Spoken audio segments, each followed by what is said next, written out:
नमस्कार दोस्तों, unique classes में आपका स्वागत है। दोस्तों, यह वीडियो उन लोगों के लिए है जिनका कल बोर्ड का एग्जाम है। दोस्तों, आपसे निवेदन है कि इस वीडियो को ज़्यादा से ज़्यादा शेयर कीजिए। कल हिंदी का पेपर है, तो पेपर देने से पहले एक बार जान लेते हैं कि पेपर में हमको लिखना कैसे है। दोस्तों, होता क्या है, सभी लोग पढ़ लेते हैं, खूब अच्छे से तैयारी कर लेते हैं, परंतु गलती कर जाते हैं लिखने में। लिखना कैसे है, पहले इस प्रोसेस को अच्छे से समझ लीजिए ताकि आप अच्छे से अच्छा लिख सकें और अच्छे से अच्छे अंक प्राप्त कर सकें। होता क्या है दोस्तों, सबसे पहले स्टूडेंट पेपर पाने के बाद तुरंत क्वेश्चन को लिखना चालू कर देते हैं। हमें करना क्या है, कोई भी क्वेश्चन को नहीं लिखना है, टाइम बचाना है, हमें टाइम का मैनेजमेंट करना है। टाइम बहुत कम रहता है, सीधा लिखेंगे प्रश्नोत्तर नंबर जो भी रहेगा, एक है, एक का कर रहे हैं तो का डाल दीजिए। बस इतना लिखने के बाद सीधा आपको इसका उत्तर लिखना है। सीधा आपको इसका क्या करना है, उत्तर लिखना है। अगर आप ऐसा करते हैं तो जो 2-3 लाइन का क्वेश्चन होता है उसको लिखने का समय आप बचा पाएंगे और फिर आगे जाके आप उसको बेनिफिट उठा पाएंगे। दोस्तों, सीधा प्रश्नोत्तर नंबर 1 का या 2 जो भी आप करते हैं, इस प्रकार से प्रश्न को लिखना है, फिर सीधा उसका आंसर लिखना है।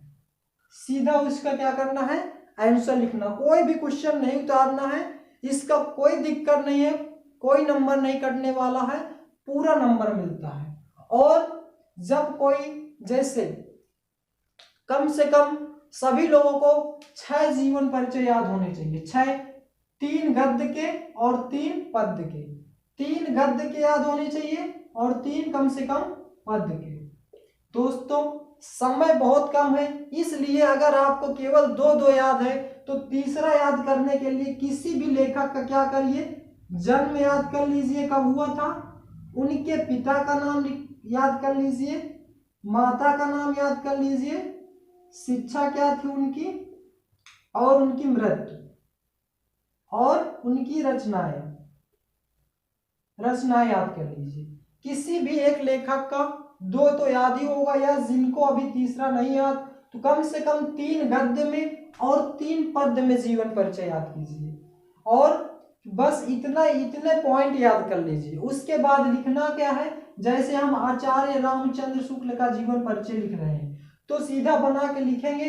जीवन परिचय में पहली बात, अगर आता हुआ मिल जा रहा है तो फिर बेनिफिट है, अगर मान लीजिए जो नहीं आ रहा है वो मिल जाए तो केवल इतना पॉइंट तो याद ही रहेगा आपको। बस इतने पॉइंट में हमें कम से कम 1 पेज का जीवन परिचय बनाना है। क्या करेंगे, जैसे आचार्य रामचंद्र शुक्ल का जीवन परिचय लिखना है तो आचार्य रामचंद्र शुक्ल का जन्म यह गांव में इतने सन में हुआ था, इनके पिताजी का नाम था, जो भी नाम हो नाम लिख देंगे, तथा इनकी माता का नाम था, इन्होंने इतनी शिक्षा ग्रहण की थी, इतनी पढ़ाई की थी, इतना ये किए हैं। फिर लास्ट में लिखेंगे इनकी मृत्यु इस सन में हो गई थी, और फिर लास्ट में लिखेंगे इनकी प्रमुख रचनाएं निम्नलिखित हैं। जितनी भी रचनाएं आप रचनाएं लिखेंगे तो इस प्रकार से अगर आप याद करते हैं तो बहुत जल्दी याद हो जाएगा और आपको बहुत ही आसानी होगी, क्योंकि टाइम बहुत कम है, कल ही आपको एग्जाम देना है। तो जीवन परिचय इस प्रकार से कंप्लीट करेंगे और इस प्रकार से लिखेंगे। फिर उसके बाद आता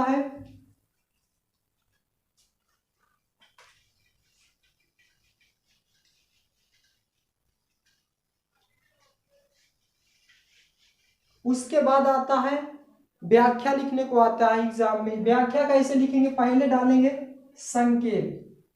संकेत डालेंगे और प्रश्नोत्तर नंबर, केवल प्रश्नोत्तर नंबर डालेंगे। कोई भी व्यक्ति पूरा क्वेश्चन नहीं उतारने लगेगा, क्वेश्चन काफी बहुत बड़ा होता है। क्वेश्चन हम बोल दिए कि किसी भी क्वेश्चन को पूरा उतारना नहीं है, सीधा प्रश्नोत्तर नंबर, जैसे 3 है तो 3 का, अगर खंड का कर रहे हैं तो का डाल दीजिए, अगर खंड खा कर रहे हैं तो खंड खा डाल दीजिए। बस फिर सीधा संकेत में लिखना है जो स्टार्टिंग पॉइंट रहता है किसी कहानी का, और जो सबसे लास्ट का वर्ड होता है, बस सबसे पहला शब्द भरा जाएगा और फिर शब्द अंत का शब्द भरा जाएगा। फिर इसके बाद लिखना है संकेत के बाद संदर्भ। इसके बाद संदर्भ लिखेंगे। जैसे गद्य का लिख रहे हैं तो प्रस्तुत गद्यांश हमारी पाठ्य पुस्तक हिंदी के मित्रता नामक पाठ से लिया गया है, या जो भी चैप्टर का नाम होगा वो लिखेंगे। मित्रता नामक पाठ से लिया गया है। इसके लेखक, जो भी लेखक होंगे, आचार्य रामचंद्र शुक्ल हैं या जो भी। गद्य में ध्यान देना, जब हम गद्य में लिखेंगे तो क्या लिखेंगे, इसके लेखक लिखेंगे। गद्य में लेखक, और पद्य के लिए क्या इस्तेमाल करेंगे, रचयिता। पद्य के लिए रचयिता का इस्तेमाल करेंगे और गद्य के लिए लेखक का। और व्याख्या करते समय फिर इसके बाद लिखेंगे संकेत, संदर्भ हो गया। इसके बाद लिखेंगे प्रसंग। प्रसंग में क्या होता है, प्रसंग में केवल मेन पॉइंट लिखेंगे कि इस चैप्टर में इस चीज के बारे में बताई गई है, या मित्रता नामक चैप्टर में मित्रता के बारे में संपूर्ण व्याख्यान किया गया है। फिर इसके बाद लिखेंगे इसकी व्याख्या। व्याख्या में आपको इस जो भी लाइन लिखा रहेगा क्वेश्चन में यहाँ से यहाँ तक में, उसमें का पूरा आपको क्या लिखना है, अर्थ लिख देना है। इस प्रकार से अगर क्वेश्चन को आप अटेंड करते हैं तो बहुत ही बेनिफिट रहेगा, बहुत अच्छे मार्क्स मिलेंगे। ये हो गया व्याख्या, जीवन परिचय हो गया। जो मेन क्वेश्चन है वही थोड़ा डिस्कशन कर देते हैं। और फिर आता है संस्कृत में अनुवाद लिखने को। संस्कृत में क्वेश्चन आंसर पूछा जाता है तो उसको आप तैयार कर लीजिए। फिर ग्रामर पोर्शन में क्या है, जैसे विलोम शब्द नहीं है इस बार, पर्यायवाची शब्द है, पर्यायवाची शब्द याद कर लीजिए आप। और फिर उसके बाद संधि में क्या है, 2 संधि है। संधि में केवल 2 संधि है,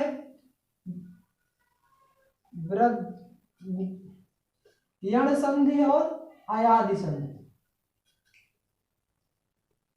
यण संधि और अयादि संधि। अयादि संधि में क्या होता है, लास्ट में हलंत लगा रहता है। अगर किसी भी सेंटेंस में लास्ट में हलंत लगा मिल जाए तो समझ जाना कि वहां अयादि संधि है। डायरेक्ट वहां पे लिख देना सीधा अयादि संधि। अगर आप इतना लिख देते हैं तो आधा नंबर मिल जाएगा।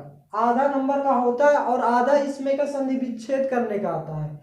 आधा जब आप संधि विच्छेद करेंगे तो टोटल 1 नंबर मिलेगा। 2 क्वेश्चन रहता है, दोनों क्वेश्चन अगर आप कर लेते हैं तो 2 नंबर आपका यहाँ से कंप्लीट हो जाता है। और फिर इसके बाद इस प्रकार से हमें सभी क्वेश्चनों को अटेंड करना है। कोई भी क्वेश्चन नहीं लिखना है, सीधा प्रश्नोत्तर नंबर डालना है और सीधा यहाँ पे नंबर का खा डाल के सीधा इसका आंसर लिखना है। सीधा हमें क्या करना है, आंसर लिखना जो भी है। कोई भी क्वेश्चन में टाइम नहीं बर्बाद करना है, टाइम बहुत कम होता है। और सबसे पहले एक बात को ध्यान रखेंगे क्वेश्चन करते समय, जैसे हमें पहला क्वेश्चन नहीं आता तो आप पहला नंबर मत डालिए। कॉपी में पहला प्रश्नोत्तर नंबर पहला कभी मत डालिए। सबसे पहले आप लोग क्या करिए, जो क्वेश्चन आपको आता है, मान लीजिए पहला नहीं आता, दूसरा आ रहा है या तीसरा आ रहा है, मान लीजिए जीवन परिचय आ रहा है, तो सीधा पहले ही पेज पे आप डालेंगे प्रश्नोत्तर नंबर तीसरा, जो एकदम अच्छे से याद हो, एकदम क्लियर हो, कोई भी दिक्कत ना हो, संपूर्ण नॉलेज हो उस क्वेश्चन के बारे में।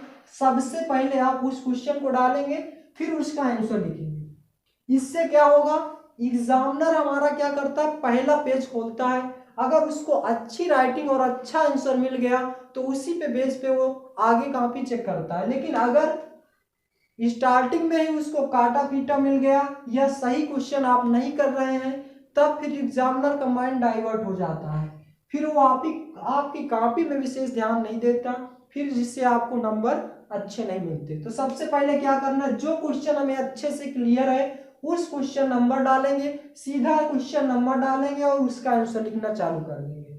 क्वेश्चन पूरा कोई भी क्वेश्चन हमें उतारना नहीं होता। जैसे जीवन परिचय का है तो केवल इतना लिखेंगे कि इसका जीवन परिचय लिख रहे हैं, उनका नाम डाल देंगे। जैसे आचार्य रामचंद्र शुक्ल का है तो आचार्य रामचंद्र शुक्ल, यहाँ पे केवल इतना डालेंगे, सीधा इस साइड डालेंगे जीवन परिचय, बस। इसके बाद इसके बारे में लिखना चालू कर देंगे। या तो आप लिख सकते हैं ऐसे बॉक्स बना के, जन्म कब हुआ था, मृत्यु कब हुई थी, शिक्षा क्या थी इनकी, पिता का नाम, माता का नाम, फिर लास्ट में क्या थे, रचना। इस प्रकार से इसमें भी दर्शा सकते हैं और इधर भी अच्छे से लिख सकते हैं। अगर इसमें दर्शा देते तो केवल टीचर आपका इतना देखेंगे और चेक कर देंगे, हाँ सही आपने जीवन परिचय सही लिखा है। तो ये था प्रोसेस हमारा कॉपी लिखने का। दोस्तों इस प्रकार से हम कॉपी लिखना है। कैसे लिखना है? कोई भी क्वेश्चन जो हमें कंफर्म हो, बहुत अच्छे से क्लियर हो, उस क्वेश्चन को हमें सबसे पहले लिखना है। दोस्तों आज कि इस वीडियो में बस इतना ही, ज़्यादा टाइम ना लेते हुए, क्योंकि कल आपका एग्जाम है। सॉरी फॉर दिस, क्योंकि हम इसके पहले हमको थोड़ा वीडियो पहले बनाना था और अच्छे से समझाना था, लेकिन टाइम कम होने की वजह से केवल आज इतना जान लीजिए कि कैसे पेपर को लिखना है बस।